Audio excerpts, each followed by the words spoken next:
আজকে তোমাদের সাথে শেয়ার করছি আমার মেয়ের অর্থাৎ পিহুর সকালের রুটিন। সকালের রুটিনে কিন্তু সবার প্রথমেই তাকে ঘুম থেকে ওঠানোর পরে তাকে দেওয়া হয় সুষুম গরম জলের মধ্যে একটু মধু মিশিয়ে, আর সেই জলটাই কিন্তু সকাল সকাল রোজ ও খায়। কখনো কখনো কিন্তু আজওয়াইন ফুটানো জল ওকে দেওয়া হয়, কারণ সারাদিনে বাচ্চারা কিন্তু অনেক খাবার খায়, তো সেই খাবারটা যাতে ভালোভাবে পাচন হয় তাই জন্য কিন্তু মর্নিংয়ের এই রুটিনটা খুবই প্রয়োজনীয়। এই জন্যই কিন্তু আমার মেয়ের ভগবানের আশীর্বাদে আজ পর্যন্ত পেটের কোনোরকম কোনো সমস্যা হয়নি। ছোটোবেলায় ওর খুব পেটে সমস্যা হতো, পেটে ওর ইনফেকশন হয়ে যেত, পেটে ওর ব্যথা হতো এরকম আর কি।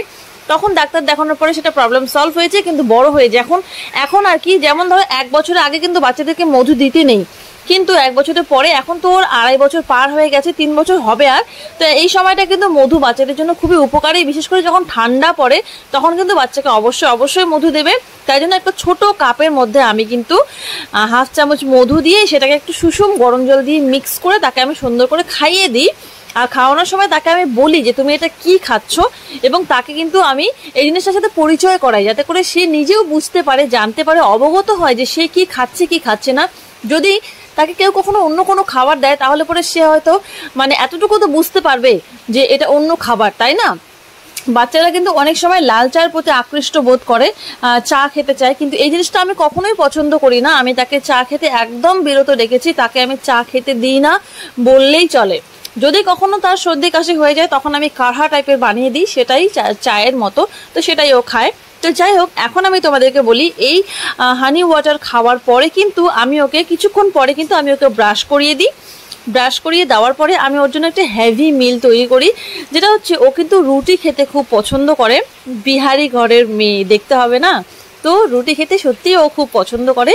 তো আমি ওকে রুটি করে দিই এবং গরম দুধের মধ্যে কিন্তু আমি একটা পাউডার মিশিয়ে দিই, যে পাউডারটা আমি তোমাদেরকে উপরে মেনশন করে দিচ্ছি। দেখো, এই পাউডারটা কিন্তু ভীষণই ভালো। এটা কিন্তু আমরা কিন্তু ওকে চিনি দেই না, চিনির পরিবর্তে আমরা ওকে এই গুড়ের পাউডারটা দিই। এটা খুব ভালো, এটা কোনো রকম ক্ষতি করে না, জানোই তো গুড় কিন্তু কোনো রকম ক্ষতি করে না, এটা একটা ন্যাচারাল জিনিস। চিনির মধ্যে আর্টিফিশিয়াল জিনিস যুক্ত করা থাকে, অনেক কিছু থাকে, কিন্তু গুড়ের মধ্যে কিছুই থাকে না, ডিরেক্ট আখ থেকে কিন্তু তৈরি হয়।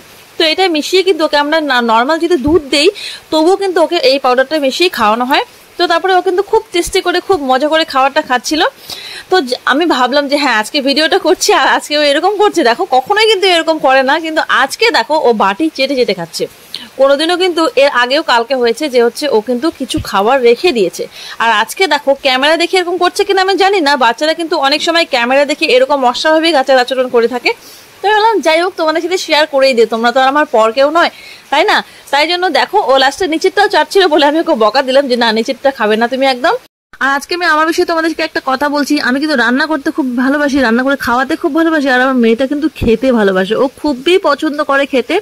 তাই জন্য আমি কিন্তু ওকে নতুন আইটেম বলো সবকিছু বানিয়ে খাওয়াই। এখন আমি তোমাদের সাথে সেগুলো শেয়ার করতে অনেক বেশি পছন্দ করছি, তাই জন্য তোমাদের সাথে শেয়ার করছি।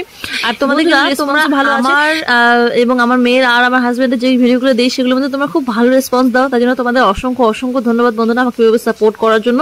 আর আমার মেয়ের ভালো অভ্যাস কি জানো, দেখো খাওয়ার পরে কিন্তু ও সবকিছু গোছগাছ করে রাখে। আর আজকে সকাল থেকে এত বৃষ্টি শুরু হয়ে গেছে যে বৃষ্টির জন্য কলে পারে যাওয়া মুশকিল হয়ে যাচ্ছে, কিন্তু তারপরে আমি কিন্তু বালতিতে জল আনিয়ে নিয়ে বারান্দার মধ্যে যেহেতু রান্না করি সেহেতু আমার কোনো অসুবিধা হয় না।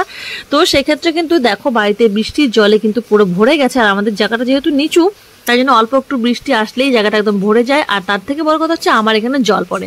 দেখো আমি যেখানে রান্না করি এক্স্যাক্টলি তার উপর থেকে কিন্তু কাঠ ভেজে গেছে, সেখান দিয়ে কিন্তু নিচে টপ করে জল পড়ে।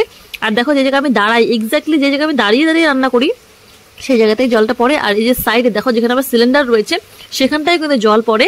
আর এই জিনিসটা আমার খুবই খারাপ লাগে। এর আগে কিন্তু আমার হাজব্যান্ড চালের উপরে উঠে এমসিল লাগিয়ে দিয়েছিল, কিন্তু তাতে কোনো কাজ হয়নি। তারপরেও কিন্তু এই ফুটোগুলো দিয়ে জল পড়ছে। আগে অনেকগুলো জায়গা থেকে জল পড়তো, এখন 2-3 জায়গা থেকে জল পড়ে, কিন্তু এটাতে আমার অনেক অসুবিধা হয়। ভাবো তো, পরিষ্কার পরিচ্ছন্ন শুকনো জামা কাপড় পরে রান্না করছি এখানটায় বসে বা দাঁড়িয়ে, আর উপর থেকে 1 ফোঁটা 2 ফোঁটা করে জল পড়ছে ঘাড়ে, মাথায়, কপালে, এরকম। তো জিনিসটা খুব খারাপ লাগে। আর দেখো যেখানে লাইট জ্বলছে তার উপরেও কিন্তু জল পড়ে, 1 ফোঁটা 2 ফোঁটা করে পড়তে কিন্তু এই যে নিচে বস্তাগুলো যে আছে এগুলোও ভিজে যায়। তো বন্ধুরা আমি কিন্তু কি করেছি, আমি আজকে বাধ্য হয়ে ছাতা বের করেছি। ছাতা বের করে আমি কিন্তু ছাতার মধ্যে রান্না করেছি, কারণ উপর থেকে 1 ফোঁটা 2 ফোঁটা জল পড়ছে, আর আবহাওয়াটা অনেক ঠান্ডা হয়ে গেছে। আবহাওয়া বার্তাও দিয়ে দিয়েছে যে এই কয়েকদিন বৃষ্টি হবে, তাই জন্য আমি আর কোনো রিস্ক নিলাম না। তো এখনকার ভিডিওটা আমি এখানেই শেষ করলাম। দেখা হচ্ছে দুপুরে একটা ছোট্ট মিনি ব্লগে। তো বন্ধুরা চ্যানেলটা কিন্তু সাবস্ক্রাইব করতে একদম ভুলবেন না। তোমাদের ভ্যালুয়েবল কমেন্ট কিন্তু কমেন্ট বক্সে লিখে দিও। আমি কিন্তু প্রত্যেকটা কমেন্টের আনসার করি এবং যার কমেন্ট আমার অনেক বেশি ভালো লাগবে তার কিন্তু কমেন্ট, আমি নামটাও নেই ভিডিওর মধ্যে। এবং তোমরা যদি যে কোনো ভিডিও আমাকে বানাতে বলো, যেমন এর আগে পাপন আমাকে ভিডিও করতে বলেছিল বলে আমি তার নাম নিয়ে কিন্তু সেরকম তার মন পছন্দের ভিডিও করেছি। তো তোমরা কমেন্ট করতে থাকো এবং নিজেদের পছন্দের ভিডিও দেখতে থাকো। এই চ্যানেলে